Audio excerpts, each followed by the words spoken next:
Olá, tudo bem? Está no ar mais um Universiência, o primeiro programa brasileiro de TV aberta e internet, produzido por meio da colaboração entre as universidades e TVs públicas nordestinas. Aqui, a gente pode acompanhar a ciência produzida no Nordeste brasileiro. Vamos conferir os destaques de hoje? Universidade Estadual da Paraíba localiza antigas habitações dos índios tupis. A descoberta pode alterar a história do estado. Pesquisadores investigam a potencialidade inseticida de óleos essenciais na Universidade Estadual do Sudoeste da Bahia. E veja também, na Universidade de Pernambuco, cientistas experimentam a casca de sururu na construção civil.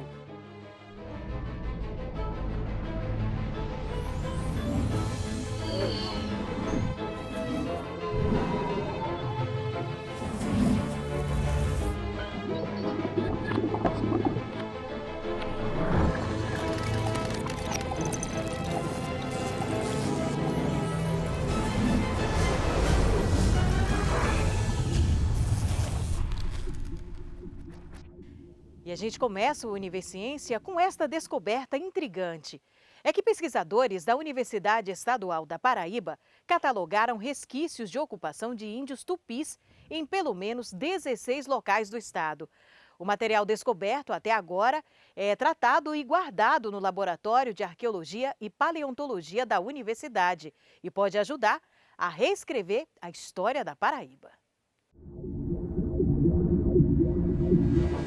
Olha só a conservação dessa tigela feita em argila com desenhos geométricos característicos dos índios Tupi-Guarani. Ela estava enterrada a cerca de 1,5 metro de profundidade e é uma das peças encontradas pela equipe de historiadores da pesquisa sobre índios Tupi no interior da Paraíba. As escavações vêm sendo feitas há mais de 2 anos e o que eles encontraram no sítio Moconha, em Serra Grande, a cerca de 450 quilômetros da capital João Pessoa, mostram novas possibilidades sobre a história da Paraíba. Até então, acreditava-se que no que hoje é o estado da Paraíba, nós tínhamos dois grandes grupos indígenas, Tupi, que habitava basicamente a área do litoral, mas claro que nós temos evidências também do povo Tupi nessa região do Brejo da Paraíba. E no interior, nesses sertões propriamente dito, a gente acreditava que havia os tapuias, representados pelos cariris e pelos taraidius. Com as novas descobertas, descobertas estas de 2 anos para cá, 2 anos e meio aproximadamente, nós começamos a identificar a presença tupi nessa região do sertão propriamente dito. Só para vocês terem uma ideia, hoje nós já temos 19 sítios arqueológicos tupi nesse interiorzão, nesse sertãozão. Isso vai fazer com que, ou já está fazendo com que, a gente repense um pouco do processo de ocupação pretérita do que hoje é o estado da Paraíba. Porque antes a gente acreditava tupi no litoral, tapuias no sertão. E agora, a gente com essas novas pesquisas, agora a gente tem a presença tupi também no sertão. Então isso vai fazer com que a gente repense, o processo de ocupação pré-histórica de nossa região, basicamente do nosso estado. Os pesquisadores conseguiram vários artefatos que dizem muito sobre as características dos povos indígenas que habitaram também o sertão paraibano. Temos encontrado urnas funerárias, em boa quantidade, e nós temos encontrado alguns enfeites corporais, exemplo de tambetais, tanto tambetá. Nós temos um tambetá de amazonita e foi evidenciado também um outro tambetá de mármore. Nós temos encontrado os ossos humanos, claro, em algumas urnas funerárias. Claro que esses ossos eles são bastante friáveis e tal, e aí todo esse material vai passar por um rigor processo de higienização, de colagem, de tombamento e depois guarda em nossa reserva técnica. Temos encontrado também bastante tigelas de usos diversos desses grupos humanos, e em algumas dessas tigelas e até em urnas funerárias, e aí vem um ponto que tem chamado a atenção de pesquisadores do Brasil, são os desenhos, os motivos geométricos da pintura tupi, guarani. Quando as peças chegam aqui no laboratório, provenientes das pesquisas do professor Juvandi, inicialmente a gente tem cuidado com cada uma delas, principalmente por conta da condição que elas se encontram, né? Como são achados de muitos anos, muitas delas se encontram, em certa parte, fragmentadas, frágeis, devido à ação do tempo. Então, a primeira coisa que a gente tem com elas é o cuidado no seu manejo. Então, a gente utiliza luvas para ter contato com essas peças, não pegando elas de qualquer forma. Também, quando nós vamos para a higienização, a gente tem um certo cuidado ao pegar essas peças para higienizar, sempre fazendo essa higienização com pincéis, de maneira com que essas peças elas não venham ser feridas, né, por conta da sua fragilidade. E também na questão do seu tombamento. Também a gente observa um grande cuidado com elas para que elas não venham sofrer nenhum dano. Esse material que tem nos chegado nos proporciona entender um pouco o modus vivendi desse grupo humano, né? Especialmente falando dos tupis. Tá?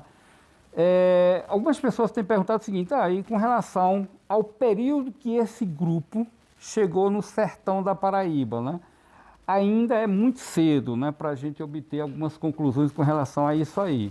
Por quê? A gente só vai ter, de fato, certeza, né, quando é que eles chegaram e por que chegaram naquela região, quando a gente conseguir obter pelo menos uma datação do carbono 14, que está bem pertinho, né, da gente conseguir isso aí.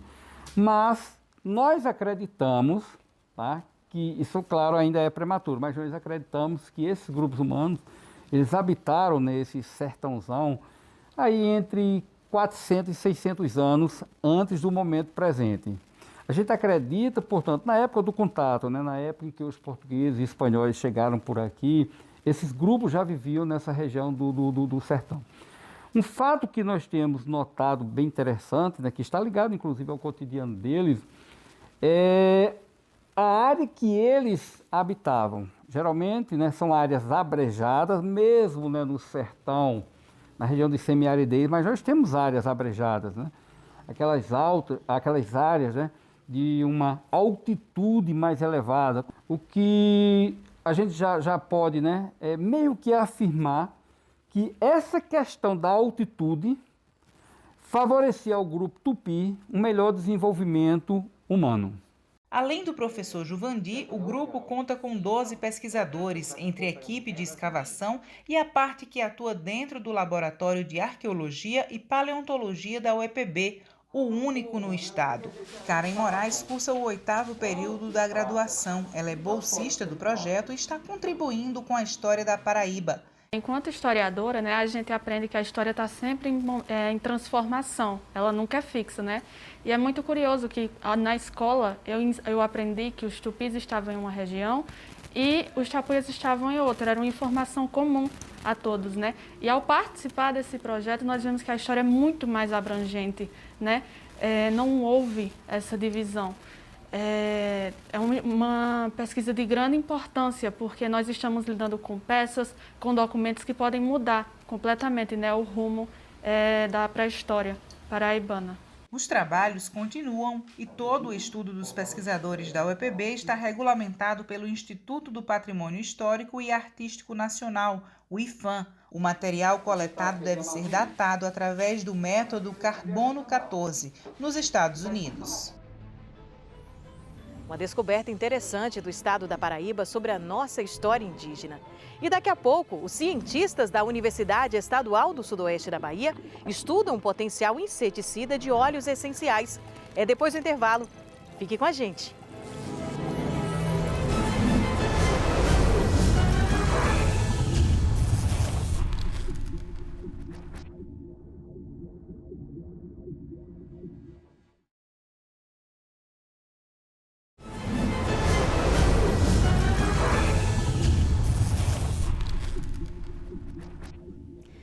A gente está sempre acompanhando notícias sobre a batalha da ciência contra a Covid. Mas a verdade é que os pesquisadores não param em suas diversas atuações e estão atentos aos desafios a serem vencidos. A exemplo do combate ao Aedes aegypti. Cientistas da Universidade Estadual do Sudoeste da Bahia investigam inseticidas alternativos. É que os chamados inseticidas convencionais são, em sua maioria, sintéticos. E um dos principais problemas é que o uso destes produtos em larga escala contribui para o desenvolvimento de insetos mais resistentes, tornando a eficácia dos inseticidas sintéticos baixa ou nula. Vamos entender como está sendo feita essa pesquisa?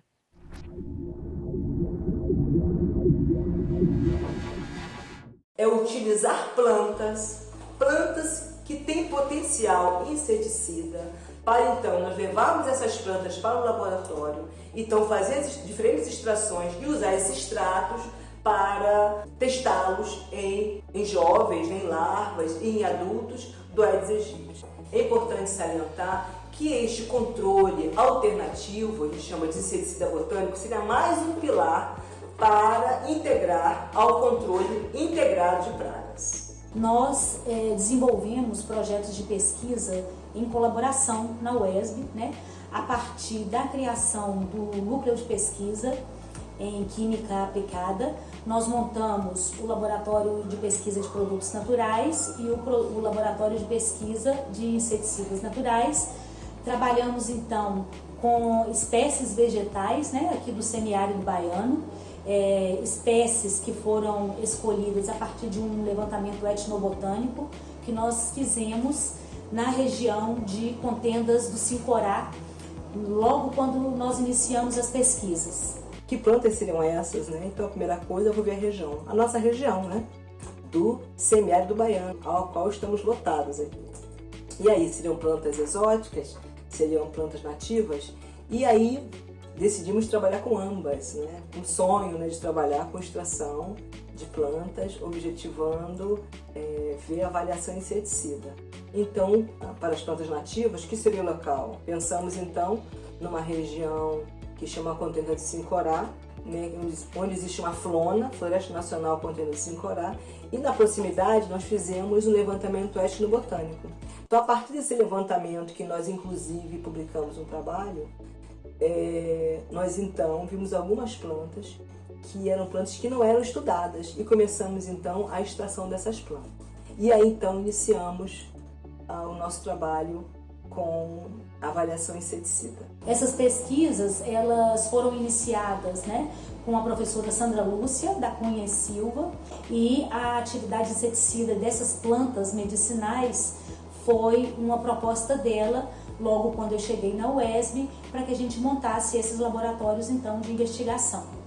Bem, essas espécies vegetais que nós trabalhamos, inicialmente, espécies endêmicas aqui do semiárido baiano, como são espécies encontradas em unidades de conservação, nós temos uma certa dificuldade de coletar essas espécies por questões de logística, porque é uma região um pouco afastada da universidade, que nós estamos lotados no campo de Itapetinga, e por isso atualmente nós temos trabalhado principalmente espécies que já são utilizadas pela população. São utilizadas como condimentos, utilizadas como cosméticos. Atualmente nós temos trabalhado com espécies aromáticas, que são alecrim, hortelã, manjericão, orégano, tomilho, e essas espécies já existem na literatura muitas pesquisas realizadas sobre elas,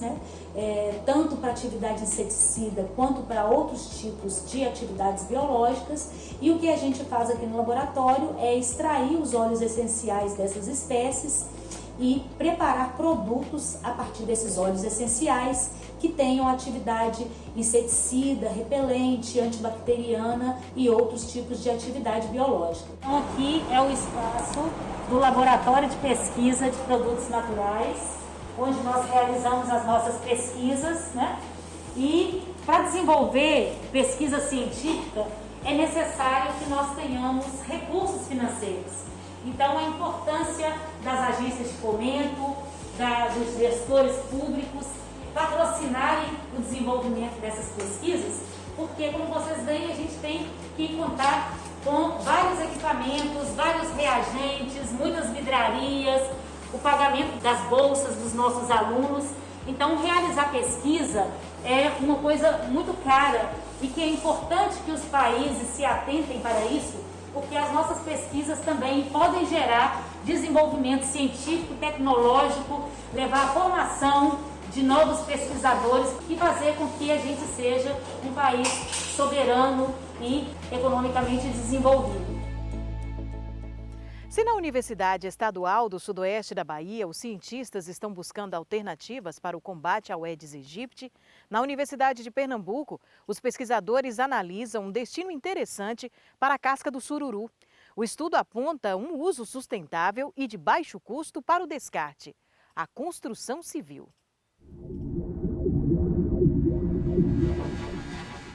Já imaginou transformar a casca do sururu em material de construção? Isso é um projeto, na verdade, é um estudo que está sendo feito por um grupo de estudiosos, de pesquisadores da Universidade de Pernambuco.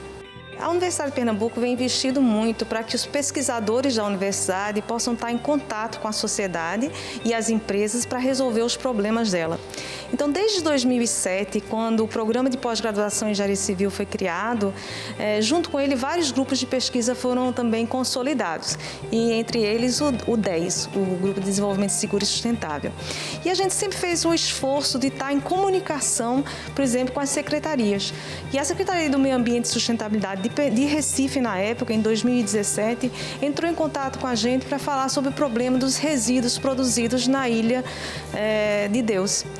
E aí é uma comunidade pesqueira que sobrevive da venda do sururu, principalmente, e 80% do que vem do sururu se transforma em resíduos, que poluem o local.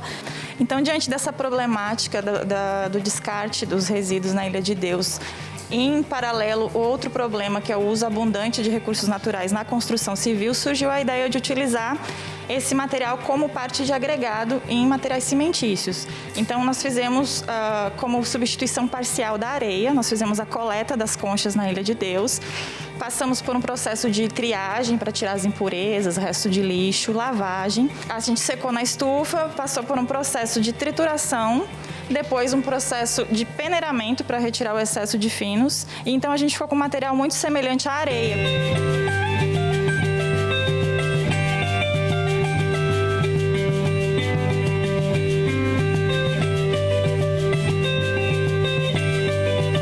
A gente fez uma visita na comunidade porque a gente estava com um aluno de graduação que estava fazendo um trabalho de TCC utilizando as conchas para utilizar em substituição ao cimento. Dessa vez a gente estava tentando dar mais um passo nessa pesquisa, até que quando a gente foi na comunidade, um morador falou que isso não era muito viável para eles, que a gente pensava em usar esse material em obras da comunidade.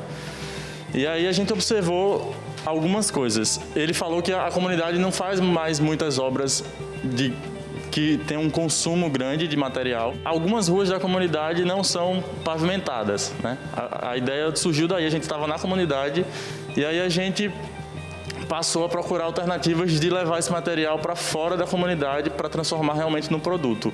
E aí fomos atrás de empresas de pré-moldados para fazer essa parceria e produzir esse bloco de piso com substituição em 5%, 10% e 12% do resíduo de concha de sururu em substituição à areia. Nós estamos pensando em fazer ensaios mais voltados para o trabalhador, para a pessoa que vai estar utilizando, que seria o usuário final, a pessoa final utilizar aquele material. E a ideia é justamente essa, propor ensaios diferentes dos já normatizados, propostos por Nilo, utilizar a questão da durabilidade, ensaio de resistência, mas já voltado para quem vai manusear, para quem vai utilizar. Outra questão importante, se esse material ele solta, ele gera alguma poeira, se for inalada por alguma pessoa, se gera alguma questão de saúde importante. Então a gente vai fazer uma análise já com os ensaios físicos, fazendo analogia para segurança do trabalho, o trabalhador que vai manusear e o usuário final, caso aconteça algum acidente.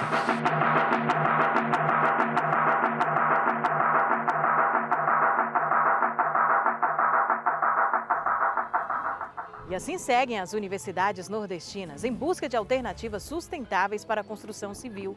E veja daqui a pouco, história do São João dos povos indígenas. Depois do intervalo, a gente volta já já.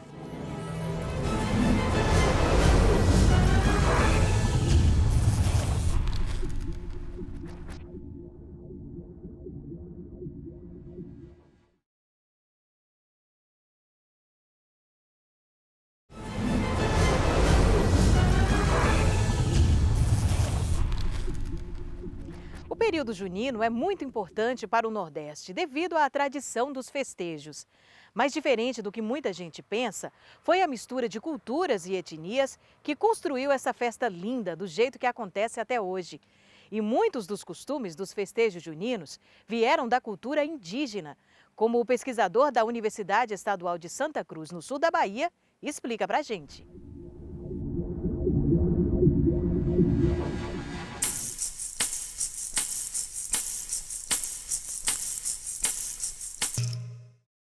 Tupinambá subiu a serra, todo coberto de pena. Tupinambá subiu a serra, todo coberto de pena. Ele foi, ele é o rei da Jurema. Costumo dizer que nós, os povos indígenas, já somos muitas coisas antes dessas coisas serem oficializadas. Todo mundo sabe que em março, que o pessoal chama de São José, né? Faz a plantação e se colhe no São João. Por que no São João? A história conta que Maria vai visitar Isabel, a prima dela, e Isabel anuncia a Maria que está grávida, a grávida de um menino, né? Que ela vai dar o nome de João. Maria diz, voltando para a aldeia dela: minha prima, acenda uma fogueira na porta da sua casa quando o seu filho João nascer. E aí vem a tradição da fogueira. Olha que interessante, depois de 6 meses nasce Cristo, que é o outro solstício, que para nós é o solstício de verão, né? E aí eu acredito que esse cristianismo primitivo, quando vem para cá pelos jesuítas, essas datas batem e ficam referendadas uma na outra, né? Então aí provavelmente com essa junção de uma festa que já existia aqui dos povos tradicionais, que é a festa do solstício de inverno, e com a junção da cristandade, surge aí a festa junina.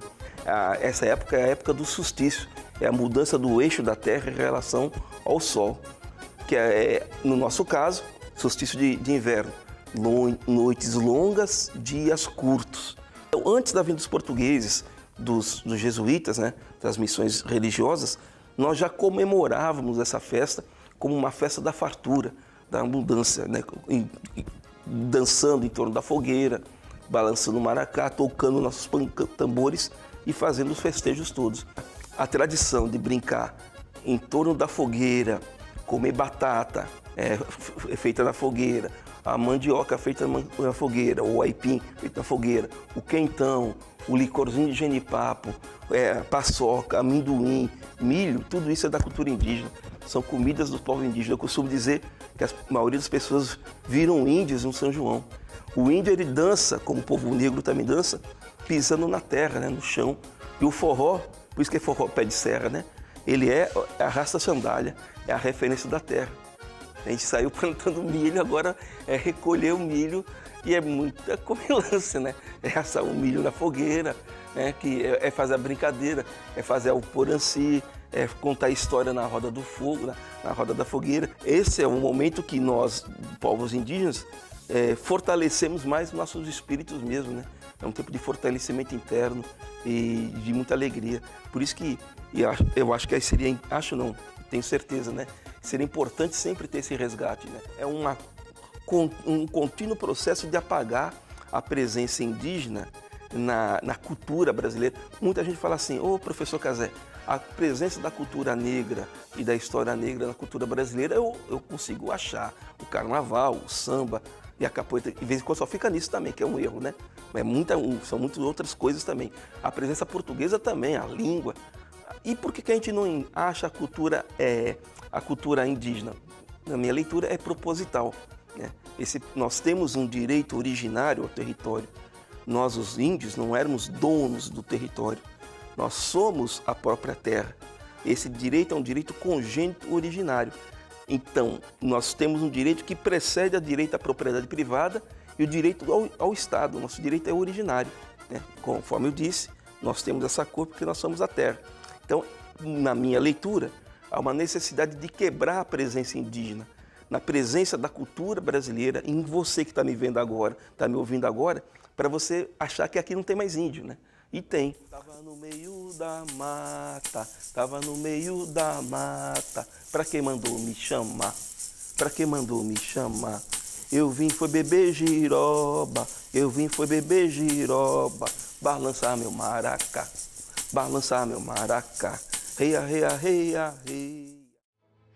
Bom, o programa de hoje fica por aqui. Na próxima semana temos um novo encontro marcado para continuar conhecendo as pesquisas desenvolvidas no Nordeste brasileiro. Muito obrigada pela companhia e até lá!